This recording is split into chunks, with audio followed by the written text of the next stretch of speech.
Pozdravljeni! Danes si bomo pogledali, kako lahko na portalu e-davki testno izračunamo informacijo o naši dohodnini. Če gremo na spletno stran e-davki, potem lahko pod prebivalstvo poiščemo skupino dohodnina in prispevki. Kliknemo in v tem področju najdemo področje letna odmera dohodnine. Tisto, kar nas v tem trenutku zanima, je izdaja informativnega izračuna dohodnine. Poleg informacij, ki so na voljo na spletni strani, je na voljo tudi povezava do posebnega programa oziroma spletne strani, kjer si lahko sami izračunamo napoved za odmero dohodnine. Možno je izračunavati podatke tudi za pretekla obdobja, nas pa zanima napoved za odmero dohodnine leta 2018. Prikaže se nam ustrezen obrazec. V današnjem posnetku si bomo pogledali dva primera, in sicer kako lahko starša Janez Novak in Metka Novak izračunata napoved odmere dohodnine in seveda poskusita z uveljavljanjem družinskih članov na različne načine. Predpostavljamo, da je Janez Novak zaposlen in da je v letu 2018 prejel osebni dohodek skupaj v višini 21.000 evrov, plačal prispevke in akontacijo, hkrati pa je prejel letni regres za letni dopust in pa seveda tudi ustrezno plačal akontacijo v Republiki Sloveniji. Če bi Janez imel še kakšne druge dohodke, jih je potrebno seveda opisati v ustrezna polja. Tisto, kar nas zanima, pa je, kako testiramo izračun dohodnine in pri tem poskušamo z posebno olajšavo za vzdrževane družinske člane. Pomembno je povedati, da je potrebno že pred samim izpolnjevanjem obrazca vedeti, ali je kdo od staršev že med samim letom imel prijavljeno olajšavo za vzdrževane družinske člane, saj je bila temu ustrezno prilagojena tudi višina osebnega dohodka. V našem primeru bi lahko rekli, da je recimo imel Janez prijavljena dva otroka,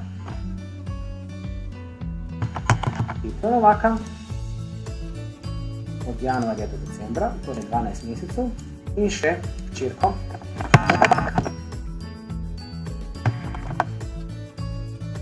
tudi 12 mesecev od januarja do decembra. Torej, njegov delodajalec je že med letom upošteval to davčno olajšavo in temu primerni so bili tudi njegovi osebni dohodki. Če Janez klikne testni izračun dohodnine, vidi, da bo na koncu dobil vrnjenih 838 evrov. Njegova žena Metka je ravno tako dobila dohodke iz zaposlitve in sicer nekoliko več, plačala prispevke in akontacijo, prav tako prejela regres, drugih dohodkov pa ni bilo. V njenem primeru olajšave za vzdrževane družinske člane ne napišemo in kliknemo testni izračun dohodnine. Metka bo v tem primeru morala doplačati 1839 evrov. Če si pogledamo torej podatek v prvem primeru, ko ima Janez uveljavljene vse družinske člane oziroma oba otroka, Janez dobi 838 evrov, Metka plača 1869 evrov, kar pomeni, da je za družino to plačilo 1031 evrov v letu 2019. Sedaj pa pogledamo drugo situacijo. Če Janez ne prijavi olajšave za vzdrževane družinske člane oziroma izpolni poseben obrazec, v katerem pove, da v letu 2018 ne bo uveljavljal družinskih članov, njegova žena Metka to naredi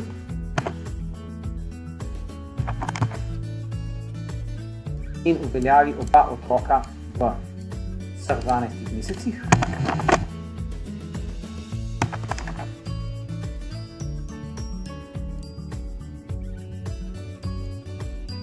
Potem se testni izračuni nekoliko spremenijo. V tem primeru mora Metka poplačati zgolj 356 evrov, Janez pa v tem primeru plača 535 evrov. Če sedaj pogledamo skupno razliko, ugotovimo, da v tem primeru, kljub temu, da plačata toliko manj, da je razlika med prejšnjo in tretjo situacijo okoli 130 evrov. Prav, družinski proračun bo imel 130 evrov več.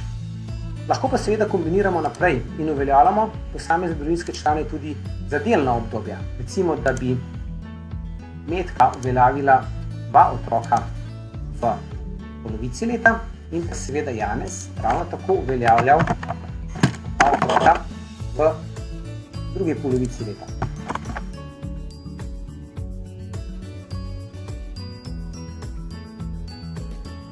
Torej, vsak po 6 mesecev.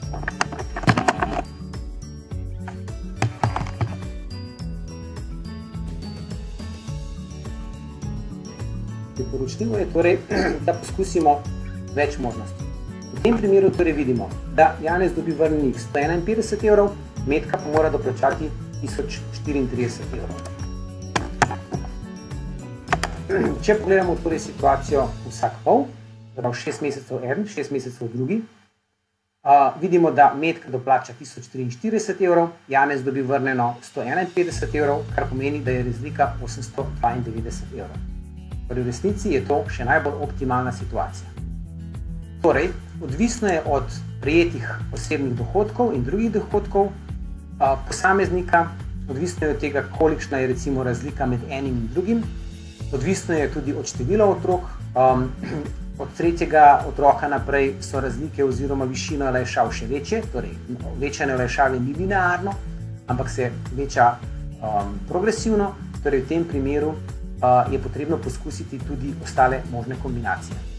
Na ta način lahko vidimo, da z različnim kombiniranjem lahko družinski proračun kar nekaj prihrani.